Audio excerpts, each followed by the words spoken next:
A sociologia é uma ciência que estuda o indivíduo, grupos sociais, sociedades inteiras e como estão inseridos no mundo. Para seu estudo, foi proposto o conceito de imaginação sociológica pelo teórico americano Wright Mills. Libertar-se do contexto individual e observar os fatos através de uma visão mais ampla, nos distanciando de nossa rotina com o objetivo de enxergá-los de uma forma nova. Como exemplo, Anthony Giddens sugere analisar sociologicamente um comportamento aparentemente desinteressante, como o hábito de beber café. O café, mais que uma bebida, faz parte de um rito social. Pessoas combinam de tomar café com motivos que não apenas o seu consumo, mas o de interação. Não quer entrar e tomar uma xícara de café? Se não for incômodo. Oh, mas imagina! Agorinha mesmo eu preparo. Em seguida, apesar de ser uma substância que causa dependência, é aceito em diversas culturas em detrimento do álcool, maconha ou cocaína. Porém, há sociedades que não discriminam o uso dessas últimas. O indivíduo que consome café também está inserido em um circuito social curioso. Ele liga pessoas de países abastados a lugares onde a pobreza predomina. Sua produção, transporte e distribuição se dá a quilômetros de distância do consumidor final. Nessa instância, é importante observar o contexto histórico da colonização de áreas como a América do Sul, por exemplo. Por último, o café é um produto que jaz no âmago de discussões contemporâneas sobre a globalização, como direitos humanos, destruição ambiental e comércio justo. A ideia de estrutura social é importante e se refere ao fato de que nossos contextos sociais não decorrem de uma série randômica de eventos ou ações, mas se formaram a partir de um enredo histórico.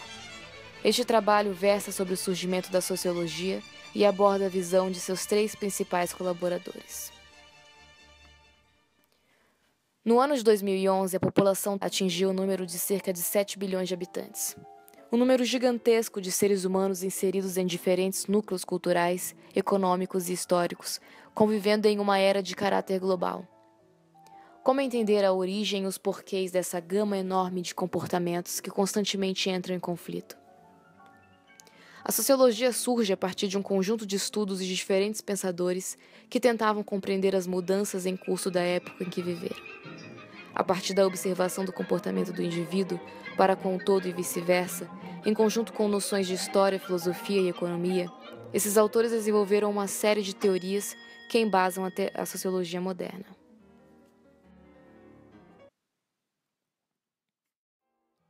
Émile Durkheim viu na sociologia uma nova ciência capaz de elucidar tradicionais questões filosóficas a partir da observação empírica.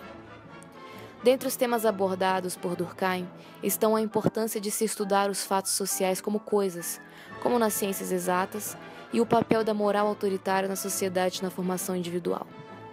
O fato social os caracterizaria como uma norma independente e que exerce coerção sobre o indivíduo.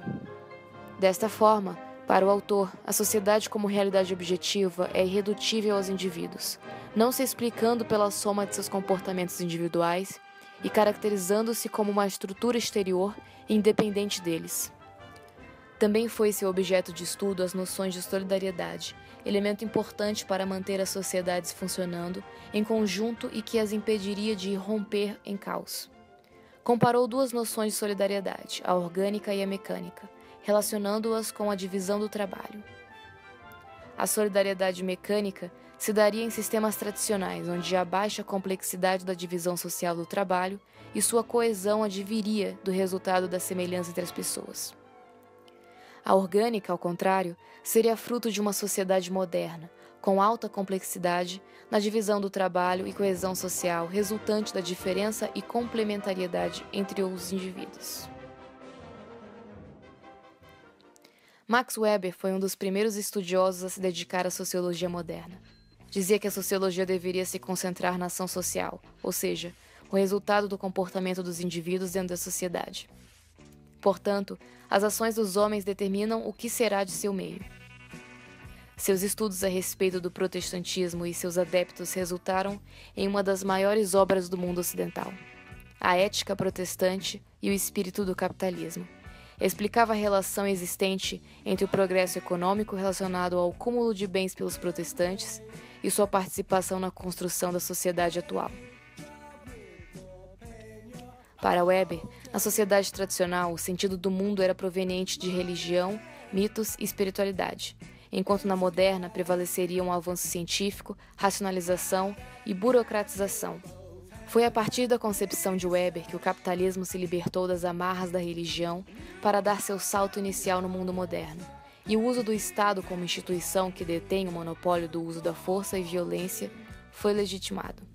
Também versou sobre 3 formas de dominação legítima, dentre as quais a dominação legal, na qual obedece-se não a pessoa em virtude de seu direito próprio, mas a regra estatuída, que estabelece ao mesmo tempo a quem e em que medida deve obedecer. Seu tipo mais puro é a burocracia e é atualmente vigente na maior parte das sociedades do mundo contemporâneo.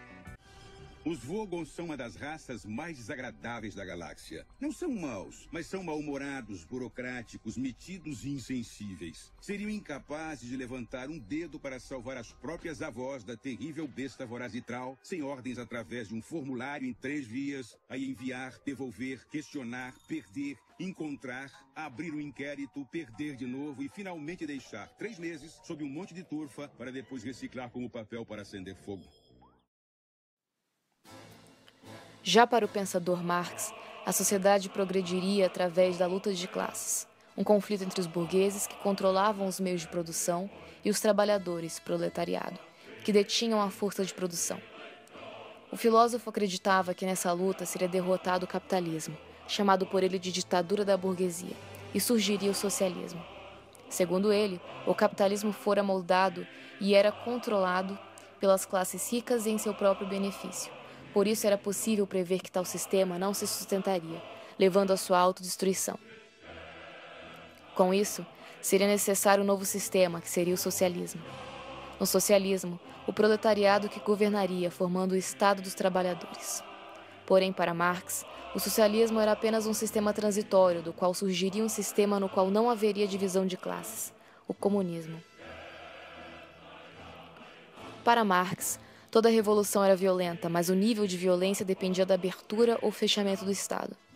A violência seria necessária, pois o Estado também a utilizaria para manter a ordem vigente, protegendo seu poder e extinguindo a revolução.